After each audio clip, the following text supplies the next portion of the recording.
Greetings, greetings, good people. This is Artis-Wright, and you've joined Choice Words by Freedom to Choose Schools. We have another episode of a conversation around school choice, specifically told from the advantage of people who we don't often hear talk about school choice. And so I'm excited today because this brother Ian Rowe, actually talks a lot about school choice and recently actually had a book about agency, the 4-point plan for your elevation. Uh, really excited to have this conversation. We are hoping to dive into agency, family, freedom, and the power to choose, which is a huge concept that we want to continue to perpetuate in this conversation around navigating the educational space here in America. So, Mr. Ian Rowe, thank you so much for joining us today. Jay, it's such a pleasure to meet you, and I'm so excited to talk about these topics because you're right. The concept of choice, freedom, it's fundamental to our collective path to prosperity. Yep, indeed it is. And it's interesting. So, in another life, I did parent organizing trainings. And one of the things that we often did was set people up on a line and we would ask a series of questions around how they felt about power. And what I found so fascinating is like, we would say things like step forward if you've, owned something of your own or accomplished something on your own. And people would step forward. And I'd say step forward if you've always been told that you were short or diminished. And people would step back. And at some point, all these different exercises, you would have this divide between those who would move forward and those who would move back. And I've done this exercise, I don't know how many times, but what it always revealed to me is that a lot of women, specifically women of color, didn't feel comfortable with power in the same way that men did. It also revealed a lot of Latina women specifically were more far back in how power resonated for them and their family because of the family structure. So I'm fascinated to dive into this conversation with you. One thing on that, it's interesting that you say that. So 2 weeks ago, I run schools in New York City, and we are unfortunately facing a potential existential threat from the most likely person that's going to become mayor, who's very opposed to charter schools, very opposed to school choice. And so we organized a march across the Brooklyn Bridge. There were about 12, 13,000 family members, primarily low income Black and Hispanic women, mostly, who were just saying, look, the thing that matters most to us is our kids. And in a way, they were asserting their power. And what I find interesting is that I think you're right that the data might suggest that maybe these women in particular don't feel power or feel comfortable with power. But when it comes to advocating for choice for schools for their kids, all bets are off. They're the most powerful advocates to exercise their power because they're fighting for their own children. Oh, yes, indeed, because that's where the mama bear instincts come in, right? Like 100%. I mean, I would say Exactly. I'm a very, small stature frame, 5'3" woman, and I've married a very large man. Um, and Right. and at the same time, when it comes to our kids, I'm the one that be the first one fighting. He's got to pick me up and bring me back. Like, no, they're okay, calm down. So I definitely get it. I think power is our relative, right? Because at the same time, being able to bear children, All I right. Oh, yeah, there's no man. I don't care what there you people will go. say. There you go. You would not be able to do that. Trust me, I barely did it myself. So, There you go. All right. well, look, All let right. me ask you, what inspired you? Well, first of all, like I want to give a little bit of a bio. A lot of people know you. I'm excited. This is my first time meeting you through Zoom, and I look forward to meeting you in person. But you are an author, an educator, a public speaker. You co-founded Vertex Partnership Academies in New York, as you just mentioned, and you've got this book out about agency. What inspired you to write this book? Well, first of all, thank you for that intro, and again, thanks for having me on. What inspired me to write the book? Um, I've been very fortunate in my career. I worked in the private sector and public sector at the White House, but for the last 15 years, I've been running public charter schools in the heart of the South Bronx, Lower East Side of Manhattan, primarily working with low-income kids. And I was just getting frustrated that our young people almost have an inherent desire for a better life. And unfortunately, I was starting to sense that many young people are immersed in these narratives that they're hearing all the time, that based on your skin color, your gender, um, your economic background, whatever, some superficial characteristic, you start getting this message that, well, you're marginalized, you're oppressed, the system is rigged against you, and you just hear that enough over and over and over and over again. As a young person, you start to believe it. Maybe there is like structural bias, institutional discrimination. You start to believe that I don't really have the ability as a kid to get over these things, right? And so that robs a young person of agency. But on the flip side, I also, heard narratives, particularly for young people, that if you're not successful, well, it's not the system that's the problem. You're the problem. You didn't work hard enough. You didn't pull yourself up by your own bootstraps. You're responsible for your own failure. Just kind of blame the victim narrative. And like if you're a 7-year-old kid, it's like you can't solve all these problems, right? So, but between this kind of blame the system and blame the victim narrative, there's not a lot of space, I think, for young people to see like what's the path forward in my own life. And either the system's rigged against you or you didn't work hard enough to overcome the system. So I felt that left kind of this vacuum where I thought I needed to create an empowering alternative, an alternative that could help young people chart a path to their own success. And that's what agency became. Um, that it's the empowering alternative to this idea of blame the system, blame the victim, that there is a path forward for you. Like you don't have to accept a narrative around victimhood. You don't have to accept a path that you're helpless. Martin Luther King used to say, you're not flotsam and jetsam on the river of life, meaning that you're just kind of floating along. You have agency, you have power. And so I wanted to write a book to lay out my framework of what agency means, and I'm happy to go into it. But that's really what drove me to write the book. No, that's great, and it's interesting because you use two words that I actually use interchangeably. So you said that some people felt like, the system was set up and were kind of like against them, and then some people felt like it was the student or the person. And one thing that I often say is, we do not have we do not have student issues. We have systems issues. And I recently said this when I looked at our national report card, and it showed that 81% of Black eighth graders are not proficient in reading or math. And I was concerned about that narrative. One, because I have two Black children, one that just completed the eighth grade, who is very proficient in math. But what I was concerned about with that narrative is that it made a stamp as though Black kids were the problem. And I was like, no, like that, we need to be clear that, children want to learn. Black kids want to learn, and Black kids are good at math, actually.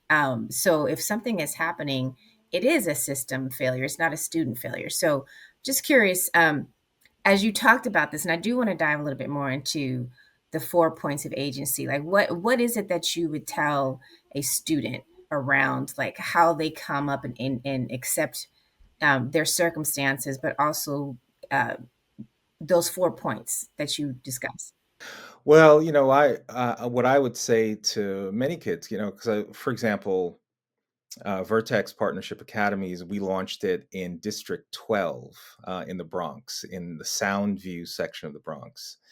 Soundview is a neighborhood where only 7% of kids graduate from high school ready for college, right? Meaning that 90 of the kids that start ninth grade, 93% either drop out along the way, or they do earn their high school diploma, but still cannot do math nor reading without remediation if they were to go to college. So it's horrible, right? And but if you're in District 12 and you want to go to a good high school, unfortunately, your options are not very good. And there's a cap in New York City, meaning that if someone wanted to launch a new high school, they couldn't do it, right? And so what's a 14-year-old kid? Like a 14-year-old kid can't solve that problem. So you can't blame the kid for not having access to high quality options. So on that front, I agree with you. That is a systems problem, right? So that's why I spend a lot of time in Albany trying to convince bureaucrats, in the same way that you send your own kids to schools of choice, maybe you should be trying to do the same for those most vulnerable, right? So Right. that so With the I would same equity and access, right? absolutely. No, exactly. So Right. that's where I can concede that there are systemic issues, particularly as it relates to access to high quality schools. But what I tell the kid is that unfortunately, that is a reality that exists, but it doesn't absolve you of the responsibility to really apply yourself in such a way that you're maximizing your time, your work, you're doing your homework, you're not hanging out with the wrong crowd. Like that you can still take ownership of your life even under challenging conditions. And so that's why I say agency is the force of your free will guided by moral discernment. Free will, but moral discernment, meaning every human being, we have free will, right? We have the ability to make decisions about how we're going to exercise that free will. But the question is, how do you know? How does a young person start to learn what the right ways are to exercise that free will? And that's where I came up with my framework of free: family, religion, education, and entrepreneurship. Because the idea was I didn't want to tell a young person, well, you've got free will, just figure it out. It's like, no, no, you don't have to do these things alone. If you embrace these four pillars, then you have a greater likelihood of leading the life that you want. So, FREE: family, religion, education, entrepreneurship. And just really quickly, family, it's not necessarily about the family that you're from, it's about the family that you're on the pathway to form. And the reason we think that's important is, I've worked with a lot of kids from very challenging family situations, and it can be a source of great strength sometimes, but it also can be a source that can potentially hold you back.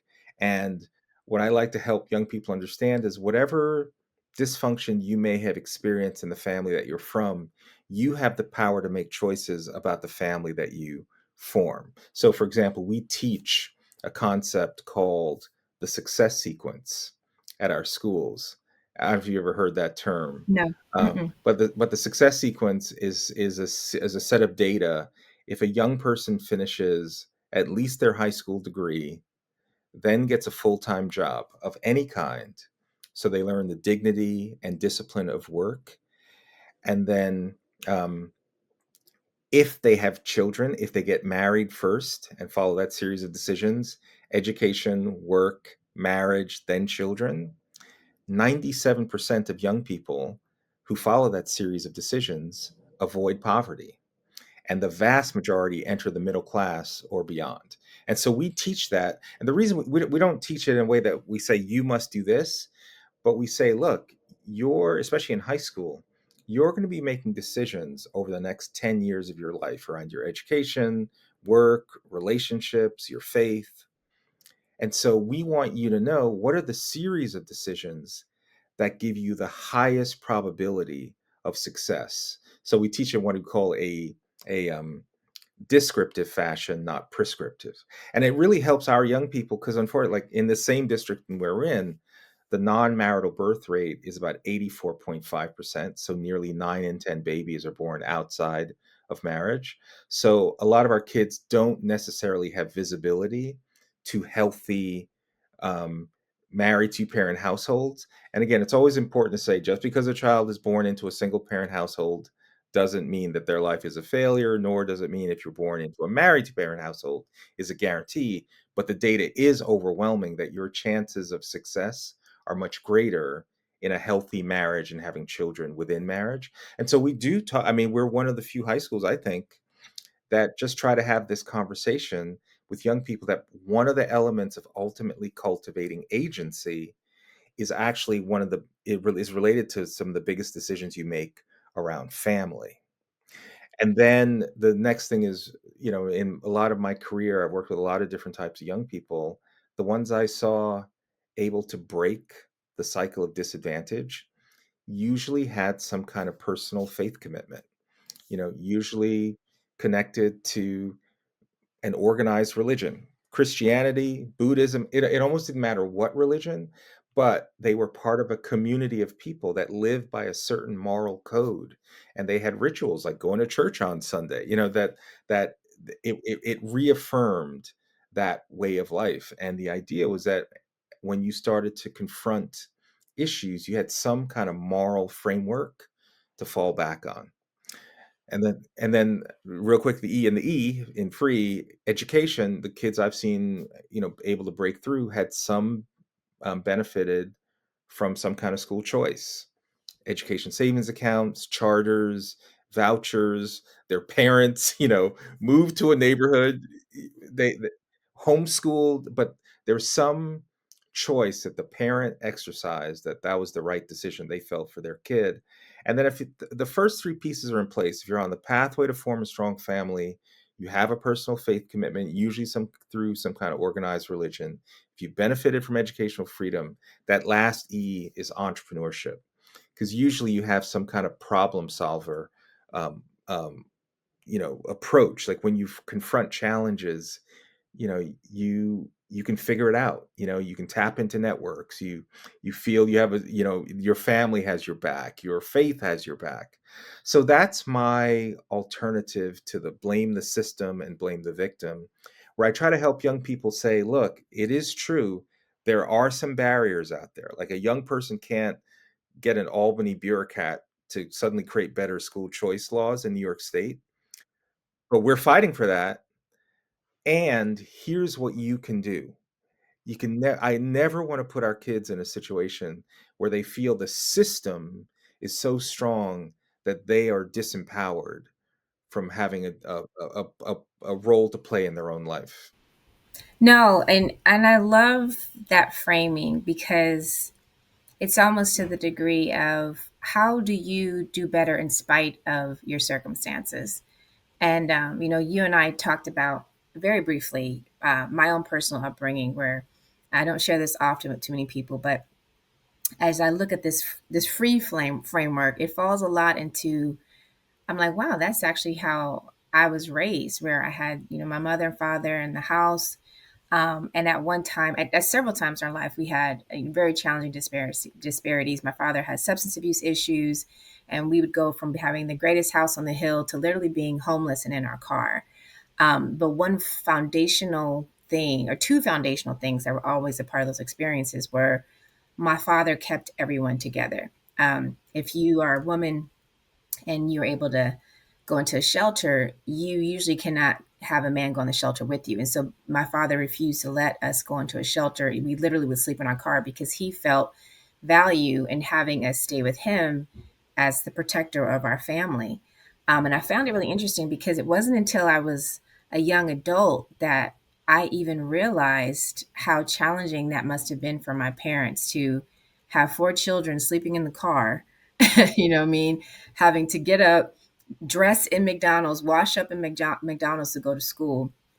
And the other interesting factor about that was our religion, because my mother was determined, and she would always say that you are greater than your circumstances, and that what we are going through is only temporary. And she would tell us put our shoulders back, our heads up. We are guided by a path. And it's just interesting because again, like I can fast forward to times when I went to a urban school, very low performing school, and I was around other people that were just like me, but my mindset about that was different. And I equate all of it back to my mother and my father. And my father specifically, like, let me tell you one last story and then I'm gonna get back into this, but this really kind of hit my heart.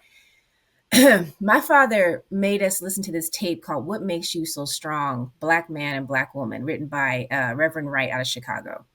And we would be in this car and he would play this tape, What Makes You So Strong, Black Man and Black Woman. And just Wow. you I know what I need to mean? get that. I need to Yes. get that. Yeah, Do you it's a say, book now too. It's a series of sermons. okay.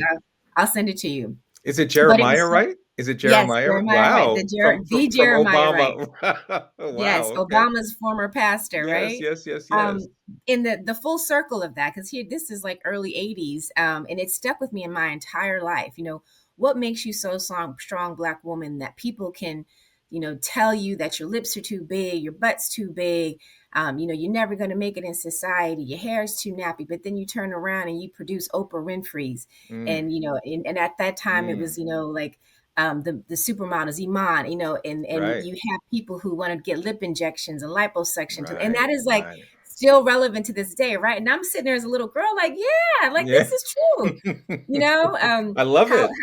Yeah, it was amazing, and it really shaped how I thought about myself, and still to this day how I treat my family. So I do very much 100% resonate with this understanding of family. And I want to talk a little bit more about that. The free thing is amazing. And the fact that it's free, right? Because I think from our perspective as Black people, that word free, a lot of people still don't know that we actually have Mm, it. You know what I mm, mean? oh, I always give a shout oh. out to some of our homeschool parents who are like, listen, you are free. You do not have to accept the circumstances that you are given, which is built into this power dynamic and this agency dynamic. I was just about to say, I mean, you can read work from Nelson Mandela to Shelby Steele, who talk about, we as a Black community, our greatest fear, it's not slavery, it's not, it's like all these other, it's actually freedom. Do we have the ability to handle the responsibilities of freedom? And for people who for centuries lived under not freedom, um, it can be fearful, and it's why for young people, especially like when I look at our own students, in at my own two children, um, I want them to know what they have the capacity to achieve, not the constraints that they live under. My parents grew up in Jamaica, West Indies before they ultimately came to the United States. And Jamaica is a Caribbean country, all Black country. And so I always remember my dad, when we were, growing up here in America, he said when he grew up, and he didn't leave, they left Jamaica when he was like 20. But when he said when he was in Jamaica, I was a man. I was a man. And then he said very profoundly, it wasn't until he came to the United States that he Mm, learned that he was a Black man, wow. and that had meaning. And he Hmm. always used to tell me and my brother this. It's like, but don't let people tell you you're a Black man, which means, either explicitly or implicitly, that means somehow that you're less than, Then you're less or than that 100%. then you're undeserving, or no, no, no, no, no, no, no, no, you're a man. And so like these are just like you were saying about you were growing up, these are the lessons I heard from my own father saying, wow, dad, okay, like my you're saying you grew up in a place where your skin color didn't mean it, like it wasn't the thing that differentiated you, right? You were a man and you were judged on other characteristics. But here, when people are saying you're a Black boy or you're a Black, that has meaning, don't buy into it. And that's very much this sense of agency that we're trying to develop within our own students. Well, you know what's also powerful about you saying that, Ian, is that that resonates with me, and this can take us into a whole different episode that we may need to invite you back to. Being Jamaican or being an immigrant and coming to America, and then that definitive term Black is so powerful because there is something about being a Black American where you do not, Jamaicans have a culture, there is a language, there is a food, there is an identity that is attached to, even though your skin color is like mine, you are Jamaican. Same with Nigerians, you know, they are Black in skin color, but they have a native tongue, they have a food.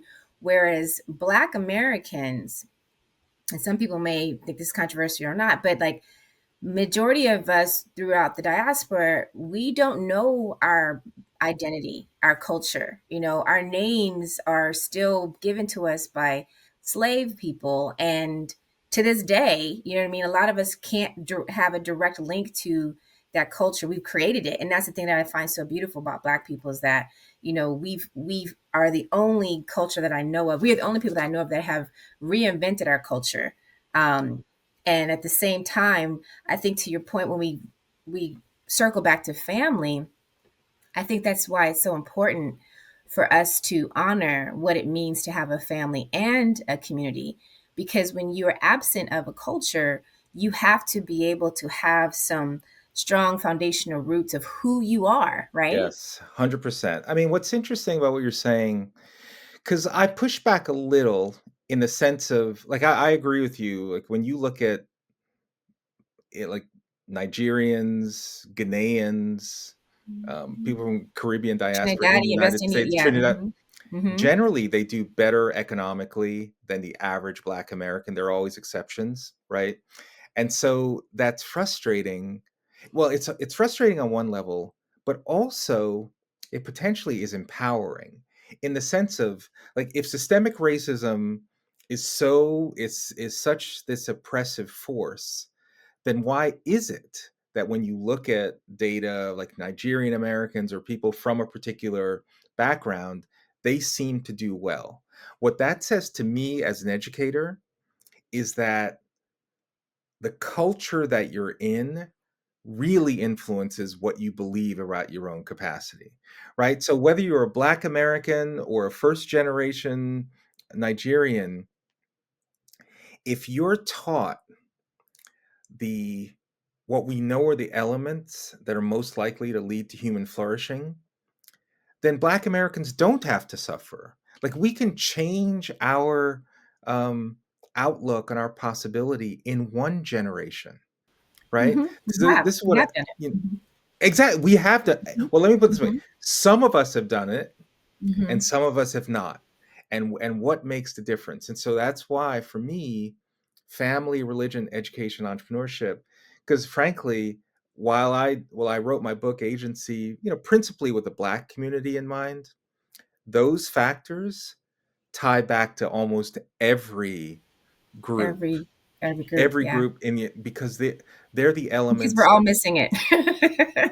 Exactly, right? Right. Mhm, Those are the mhm. elements of those are the institutions of human flourishing for kids of every background, whether you're coming from Nigeria, China, Bolivia, born in America. And so so to me, that's the thing, because I don't want to create a divide between, oh well, he's a Jamaican American and the Black, and because there's this whole ADOS thing, like Yeah, no, let's there not do is that. We're not doing that, yeah. yeah, we don't no no we don't no we don't want to do that. We want to say there's a pathway to success for everyone, but the key is, how do we ensure more young people understand what are the likely rewards or consequences associated with different series of decisions, particularly around family, religion, education, and entrepreneurship.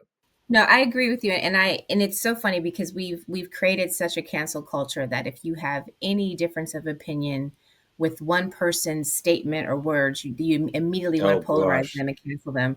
And first, this is not that podcast, nor am I that type of person. And I often tell people, and I will continue to say it, we are the radical middle. We are trying to take back the common sense that is needed in this country, that if I disagree with one thing that you said, Right. doesn't mean that we are completely enemies to each other and can no longer coexist. That is absolutely insane and crazy. And in an American society, it's impossible. Like, again, I'm enjoying talking to you, and I definitely think I should invite you back because there's so many different. We can literally break down the family, the religion, the education, and the All three. entrepreneurship. It's All true. three, all four. Yeah, Well, and the last thing is that part of the reason I wrote agency and I came up with this framework is that there is no one silver bullet.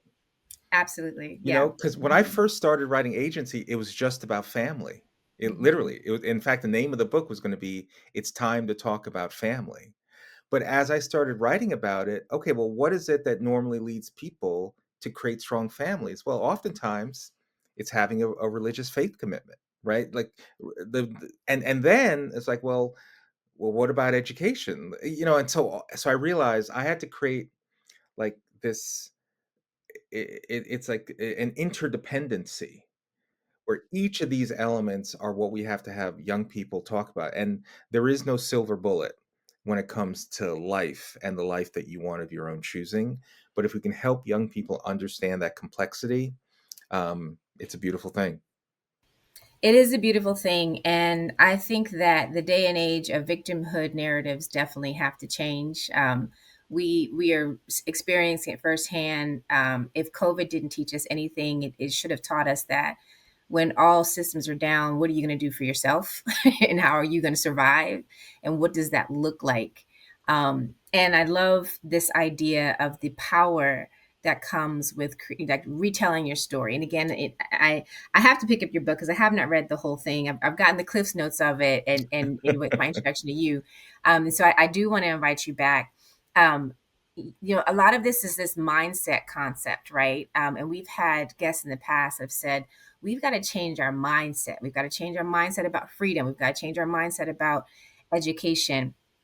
This entrepreneur thing's interesting to me because I feel like I get family, I get religion, and I get education, but that entrepreneurship is like, wait, where did that come from? Can you speak a little bit more to that?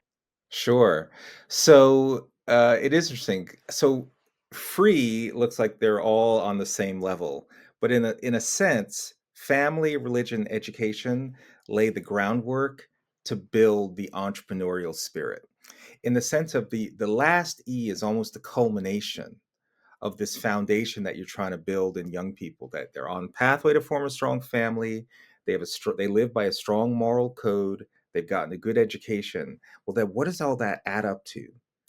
That adds up to a life of your own choosing, the ability to be an entrepreneur. And by entrepreneur, that could mean someone who runs a business, but it also means someone who has a future orientation and they have a background that allows them to choose, to look at their different options and say, this is the path that I want. I want to be a good father. I want to be a good mom. I want that job. I want that career. I want to do this for my community. That's the entrepreneurial spirit where you see a problem or you see an opportunity and you capitalize on it. That's the whole essence of agency, but to let kids know that there are these pillars like family, religion, education that if you embrace, then you can have that last E of an entrepreneurial overcomers mindset. Like your parents, you just said when they were living, there's moments that had their highs and they struggled, but even in those moments that they struggled, they had an overcomers mindset. They doing that for them, and they were doing it for their four kids. And thank God, because look at who you are today based on what they were able to do.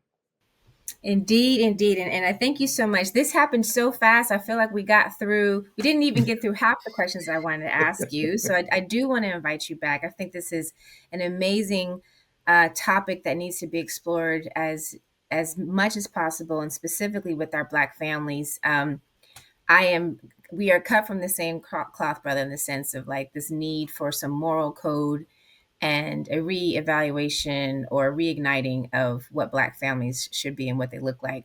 And at the same time, I do think in another podcast, we should talk about how Black families exist because, a Black family is not always just a mother and a father. A Black family is an I auntie and a know. grandmother and, an Yep. uncle and things Yep. of that Yep. nature. And so, again, for those of you who may be listening who want to immediately discredit any of this because what is being said seems so traditional and not in the framework of your identity, don't be so close-minded. Right. Let's continue to have this dialogue, and don't take offense to something that may not fit your narrative. It is a combination of all things we are free, and that freedom rings out in different ways. If you had to share some choice words with our listeners, what would you want them to know and hear from you? Wow. Well, I think I'd say that the way that I define agency, as I said before, is this idea of the force of your free will guided by moral discernment. And so if you think of agency like a vector, vector or velocity, velocity is not just speed, it's speed and direction. So the question for us as humans is how do we exercise our free will? In what direction? Towards what end? And I believe morally directed free will or agency is the greatest gift that we can give to any young person, where they feel that they have power, but it's actually constrained by a collective wisdom, a collective moral structure that's helped people throughout the ages make the best decisions about themselves, their families, and their communities. Mhm. That's brilliant, brother. Thank you so much. And thank you for taking time to spend with us. This episode, Restoring Agency, Family, Freedom, and the Power of Choice with Mr. Ian Rowe, has been an amazing episode. And again, stay tuned for a part two because I feel like there's so much that we need to unpack there. But if you've got nothing else out of this episode, please go pick up the book and tell us the name of the book one more time. Agency. It's a Agency. beautiful one word title. Beautiful one word title that says so much that it talks about the freedom, the power, Yeah, your overcoming the ability to victimhood narrative. Yes. overcoming the victimhood narrative, all the things that all of us need to be hearing, but specifically for our communities that feel like they've been marginalized and set aside in systems that they feel like they can't get over. This is a good book for you to start reading and understanding and just tapping into some tidbits that may help you out. All right. Well, stay tuned for our next episode where we talk about someone who actually did take the power of choice to create a parent hub. Lakeisha Young from the Oakland Reach will be joining us next. Oh, I know Um, Lakeisha. yeah, yeah, super excited to continue this ongoing dialogue around the freedom to choose and the power of choice that's in our hands. So again, thank you, Ian, so much, and I look Thank forward to you. talking with you again soon. Fantastic. Thank you.